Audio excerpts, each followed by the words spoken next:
Shalom Aleichem, bienvenue sur Torah de vie.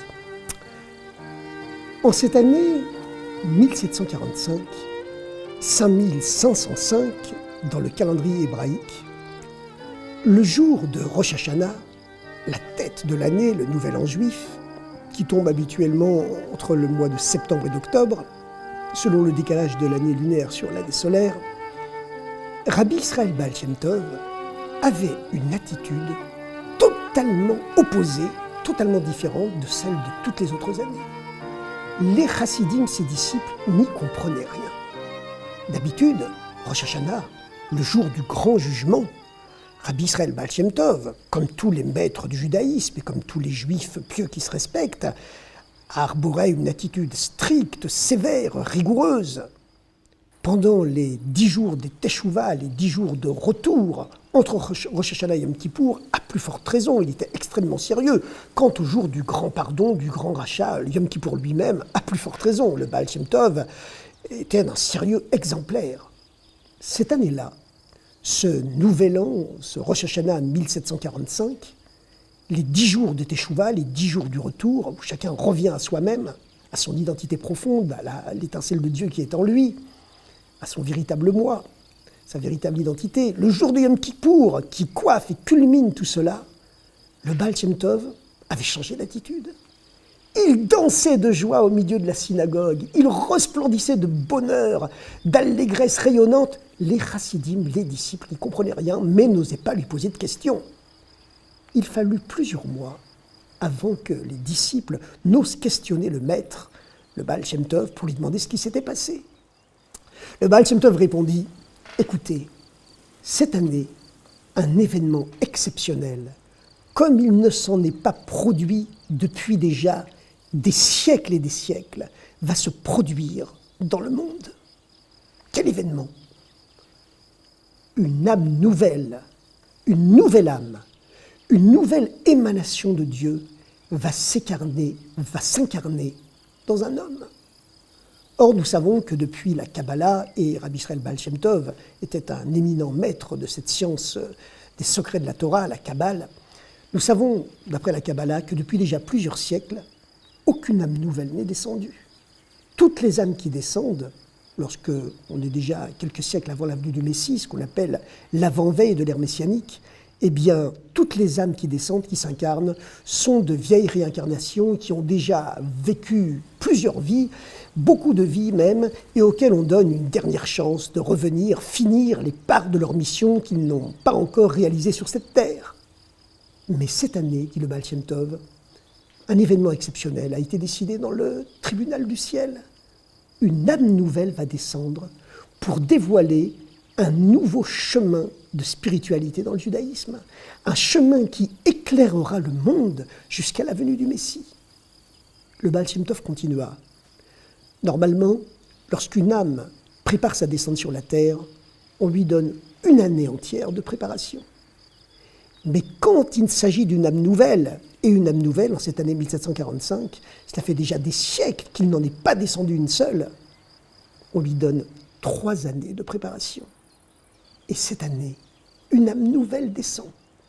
Je ne sais pas pourquoi, dit le Baal Shem Tov, notre génération a mérité de recevoir un tel cadeau, un nouveau chemin qui va s'ouvrir dans la compréhension de la pratique de la Torah et des mitzvot, car cette âme nouvelle, justement, est destinée à ouvrir un nouveau chemin dans la pratique du judaïsme, dans la spiritualité humaine.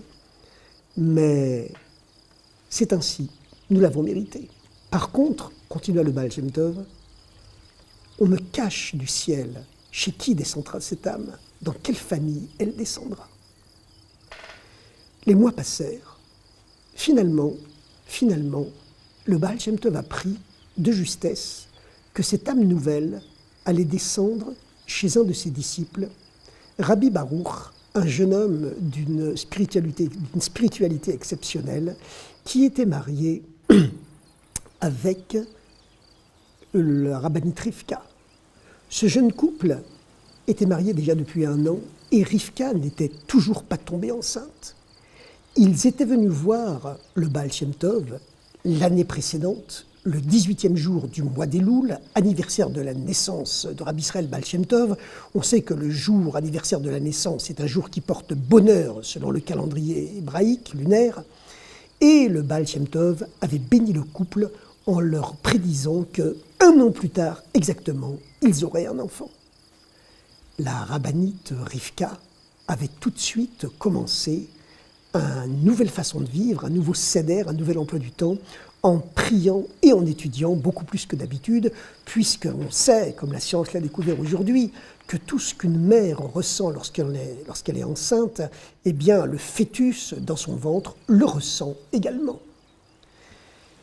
Et effectivement, la prédiction du Baal Shem Tov s'accomplit, puisque 9 mois plus tard, le 18e jour du mois d'Elul, toujours le jour anniversaire de la naissance du Baal Shem Tov, donc un an exactement après, la bénédiction du Rabbi, un enfant naquit à Baruch et à Rivka. Cet enfant était né donc comme un cadeau d'anniversaire, le jour d'anniversaire de leur maître, le Baal Shem Tov, en cette année 1745, 5505, dans le calendrier hébraïque, un an juste après que le Baal Shem Tov leur eut donné sa bénédiction. Ils nommèrent l'enfant Shneor Zalman, Shneor qui en hébreu signifie deux lumières, double lumière, car il était destiné à illuminer le monde par les deux dimensions de la Torah. Le corps de la Torah, la Torah simple et rationnelle, dévoilée, et la Torah secrète, le code secret de la Torah profonde, intérieure. Quant au deuxième prénom, Zalman, c'est l'anagramme en hébreu des deux mots Lizman, qui signifie « à moi le temps ». C'est-à-dire que ces deux lumières, ces doubles lumières qui viennent du monde de l'au-delà du temps, étaient descendues sur terre pour éclairer justement par ces deux dimensions de la Torah simple et la Torah secrète, eh bien pour illuminer l'espace-temps, le monde qui lui est sous la domination du temps. L'enfant grandit, mais quelque chose de bouleversant se passa à ce moment-là. Rabbi Israël Baal Shem Tov, qui brûlait de désir de rencontrer cette âme nouvelle, reçut l'interdiction du tribunal céleste de rencontrer l'enfant. En effet, cet enfant, qui était donc une âme nouvelle, devait rester vierge de toute influence extérieure. Or, tout celui sur qui le Baal Shem Tov avait posé ses mains recevait l'influence du Baal Shem Tov et ne pouvait plus jamais, entre guillemets, s'en débarrasser. Or, le Baal Shem Tov lui-même était descendu sur terre pour dévoiler un nouveau chemin révolutionnaire, certes, dans l'approche du judaïsme, ce qu'on appelle le chassidisme du cœur. Mais l'âme nouvelle était descendue, elle, pour dévoiler un niveau plus haut, le chassidisme de l'intellect, le chassidisme de l'esprit. Comme Moïse, quelques milliers d'années auparavant, avait effectivement pu libérer les Juifs d'Égypte parce qu'il était encore supérieur à ses ancêtres, les trois patriarches, Abraham, Isaac et Jacob, Abraham, Yitzhak et Yaakov, qui, eux, étaient les maîtres du service du cœur, alors que lui, Moïse, était le maître du service de Dieu, de l'intellect, de l'esprit. Telle était la différence, réactualisée quelques milliers d'années plus tard, entre Rabbi Israël Baal Shem Tov et la nouvelle grande âme qui venait de s'incarner. Du ciel, Rabbi Israël Baal Shem Tov reçut donc une interdiction totale de rencontrer cet enfant pour ne jamais l'influencer. La seule fois de sa vie où il le rencontra, ce fut lorsque Shneor Zalman avait l'âge de 3 ans. Ce jour-là, la mère du futur rabbi, Rivka, accompagnée d'une tante de l'enfant, partirent en carrosse dans la forêt. À un moment donné, le carrosse s'arrêta et un autre carrosse arriva à leur rencontre. Un homme descendit du carrosse. C'était Rabbi Israël Baal Shem Tov, déjà âgé, avec une barbe blanchissante, entouré de 2 chassidim.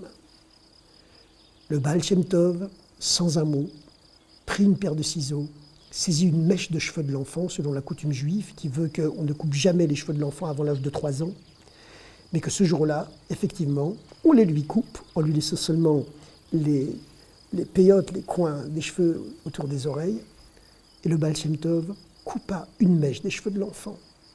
sans dire un mot, il retourna dans son carrosse et disparut.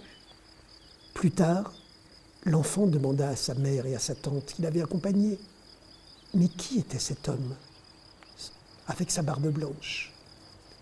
Sa mère lui répondit, c'était le grand-père. Et toute sa vie, Rabbi Israël Baal Shem Tov fut considéré par Shneur Zalman comme son grand-père. L'enfant grandit et le Baal Shem Tov quitta ce monde.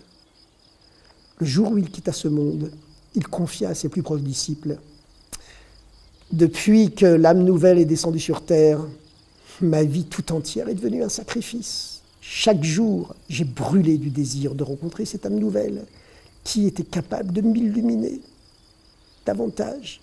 Mais malheureusement, le ciel s'y est opposé. » Le Baal Shem Tov se retourna vers son disciple, le Maguid de Mézérich, qui allait prendre 2 fois sa force et devenir son successeur, et lui dit « Il est à toi, c'est à toi que le ciel l'a réservé. Il viendra te voir tôt ou tard, et ce jour-là, sache qui tu as entre tes mains, et quel soin exceptionnel cette grande âme nécessite. » Il était minuit, le Baal Shem Tov avait annoncé que, à cet instant fatidique de minuit, son âme quitterait ce monde et qu'à ce moment-là, toutes les horloges de la maison s'arrêteraient. C'est ce qui se passa. Le Maguid de Mézérich succéda au Baal Shem Tov, prit 2 fois, dit-on, sa force spirituelle, mais il fallut encore attendre plusieurs années pour que Shneur Zalman se rende à Mézérich pour y rencontrer le nouveau rabbi.